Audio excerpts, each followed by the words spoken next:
Hey Year 5 and welcome to Writing for Today. I'm going to talk through with you guys the elements of poetry. This will save you guys actually having to read a whole bunch of slides, and hopefully you guys will have a little bit of an understanding of some of the elements of poetry, okay? So the elements of poetry are the tools that poets use in writing poems. Some poems may contain all of these elements, whereas others may only contain some of them. So have a think about some of the poems that you can think about. So there's acrostic, there's haiku, there's rhyming poems, there's so many different types of poems, and sometimes some of them don't have all of these elements, okay? But you do need at least one of these elements to create a poem, okay? So some of the elements of poetry include, but there are some more, okay? But we're just going to talk about these ones today, and then throughout the week and next week, we'll actually be looking into a bit these elements a little bit further in a bit more detail, okay? So we've got structure, rhythm, rhyme, sound devices, and figurative language, okay? So our structure of a poem refers to the way in which the lines or verses of a poem have been arranged, okay? So in some poems, the lines or verses follow a regular pattern, okay? Sometimes they have, the last word of the line has, a rhyme, is a rhyming word, and the next line, the very last word, also has the same sort of ending rhyming word that connects to the first word. We'll have a look in more detail about that, so you'll have a bit of an understanding, but that's what a fixed verse is. Some other poems, the lines and verses don't actually follow a regular pattern, and it's called a free verse, so they kind of just go for it. They don't really stick to a structure, okay? So a fixed verse is, in the deep dark night, the bats fly high, past the trees and the clouds on high. In the deep dark night, the moon will glow, reflecting its light on the earth below. Okay, as you can see, fly and high are both rhyming words, and glow and below are also rhyming words. So they've ended their sentences with the same sort of rhyming words, so it flows and it makes sense. So that's why it's called a fixed verse. Okay, this is a free verse. At night the bats fly, wings extended the wind soar beneath, their shadows dancing on the moon, hunting silently in darkness. Okay, so it doesn't have those rhyming words at the bottom to make it flow and kind of sound really nice, okay? They're still expressing themselves though, but it's a bit more of a free verse, and you can see that the sentences aren't sort of the same length and size, and they're not rhyming, okay? But they're still on the same topic, okay? So they're still talking about bats, but in a different kind of way. And then we have a form. So there's many different forms of poetry, and that's what we'll be diving into throughout this week and next week as well. So we've got, acrostic, haiku, a limerick, a ballad. There's so many different types of poems that we'll be looking at, so we'll definitely be having a look at that as well, okay? So we're going to look at rhythm. So rhythm has is like a beat. So you think about when we do our spelling, we look at the rhythm, we look at the syllables, okay? We clap, there's a rhythm going, okay?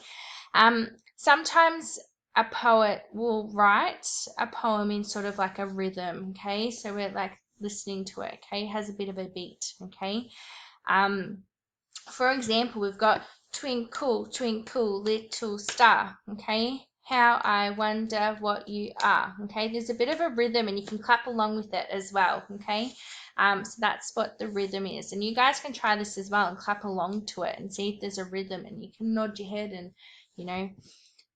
dance a little bit if you like. It's up to you, okay? And then we go into rhyme. So a lot of you guys will be really, you know a lot about rhyme. So when we started doing poetry in the junior years, we would do a lot of rhyming, okay? Rhyme is a repetition of similar sounds, and what I explained before for the fixed verse was that usually the last word of a line will rhyme with the last word of another line, okay? This is why it makes it rhyme. So you think frog, log, dog, they rhyme, they're rhyming words, okay? But not all poems will have rhyming words, okay? Some of them will, some of them won't, okay? That's because we've got so many different types of poetry and poems, okay? They're not all the same. So, rhyming poetry. Every night at 3:30, a friendly alien visits me. He stays until the break of day, then jumps in his ship and flies away. Okay, as you can see, we've got 3, me, day, and away. They're all rhyming words. Okay. And then we have sound devices. Okay, so one of the tools poets use to express their thoughts and their feelings about a topic is sound devices. So some of the more common sound devices used in poetry include repetition. So using a word a few times throughout. Okay, we're really trying to express ourselves and repeat this word a few times. Alliteration, so repeating a beginning sound. So you might have lots of S's, or you know, might be looking at log and bog and frog and, you know, lots of different sounds, okay? Assonants are repeating a vowel sound. Consonants, repeating a middle or end sound. Oh, so that would be your frog log, sorry guys. Repeating beginning sound would be S and T and stuff like that. And onomatopoeia, okay, that is one of our figurative language words that we've actually looked at. Words that imitate a sound, okay. So those are our sound devices. Then we have some examples, so the ones that are highlighted. So we've got graceful as a dancer, twirling through the sky, turning, tumbling, twisting. So that's an example of alliteration. Silent as a church mouse, gliding on the breeze, falling, floating, flying, drifting through the trees. Okay, that's a consonant. Can you see how it's colored? We've got the different colors here. Okay, so it's ending with the same sort of, ending. Falling like a parachute, to sleep upon the eaves, waiting, watching, whispering, the ever falling leaves. So we've got the E sound here. Okay. And dancing off the rooftops to rest upon the ground, rustling, crunching, crackling, a joyous autumn sound. So that's an onomatopoeia, okay? And then we also have figurative language, which is comparing one thing to another, which you guys will have a look at this tomorrow, so on Wednesday. So I won't go into that too much, but yeah, so they're all the different elements.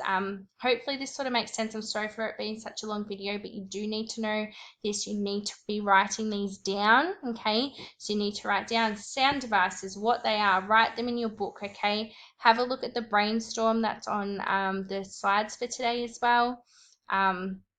And again, if you have any questions, just let us know. I know it's a lot, and if you don't understand, don't worry about it, because we will go into further detail throughout the weeks. You kind of just need a little bit of a dip a toe into poetry at the moment. So we're just getting a little bit of information, but we don't need to know it all. We don't need to understand it all just yet. We just need to have a little bit of an idea and a little bit of information, okay? Again, I apologize for it being so long. Hopefully you sort of understand this. There is a lot, and again, if you do get a bit confused or a little bit stressed out about it, don't worry. Just as long as you've written these down and a few dot points about what you've learnt, that is also fine. If you'd like this PDF, email me or your teacher, and I'm happy to send that out to you guys as well. But hopefully this sort of makes a bit more sense. Okay.